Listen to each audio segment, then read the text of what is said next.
Robert Dawson is a maritime historian and a reenactor. He began speaking as Captain Edward Smith of the RMS Titanic in 2006. I saw him perform the other day, impressive in his white ship's uniform, at the Osher Lifelong Learning Institute in Coral Gables. He told me he found some people here have a particular connection to that famous ship. They always talk about 6 degrees of separation. We're never 6 degrees away from anybody in the world. And here is an example of where in a small room there were about 30-some people. 3 of them, 4, counting myself, actually were related to somebody who had been a part of the Titanic story. But what interests the rest of us about the Titanic? Is it all media hype? Not according to William Brower. He's a Carl Springs author and collector of Titanic memorabilia. Brower agrees with Dawson. It's a timeless attraction. It's the human drama that took place within the course of that one night that rings out. You have the most beautiful ship ever built, the largest ship ever built. So much press and publicity going in because it took actually 5 years of construction. Then you factor in it's the maiden voyage, the very first trip. Everybody would want to get on board. That is now gone after 4 days. Brower's childhood fascination led to an impressive Titanic collection. Saturday, it launches at the Plantation Historical Museum. He never concerns himself with tax returns on this date.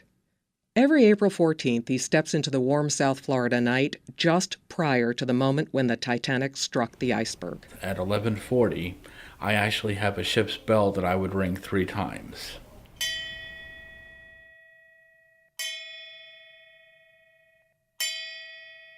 And then I would go into my living room and I'd watch the movie A Night to Remember, from the collision to the sinking, which actually would time it to almost 2:20 in the morning, which is the actual time of the sinking itself. Brower then observes a moment of silence to honor the victims. Late Saturday night, he'll be accompanied at Pompano Pier by the great-niece of 2 young stewards that went down with the ship. They, and anyone else that's interested, will commemorate the tragedy that took more than 1,500 lives by sprinkling rose petals on the water at 2:20 a.m. Today, the world's largest cruise ships make their home at Port Everglades, not New York, not England. Captain Bill Wright is a South Florida native. He took the massive oasis of the seas, with thousands of passengers and crew aboard, on its maiden voyage. You can look at the websites, you can look at all the videos and the photographs.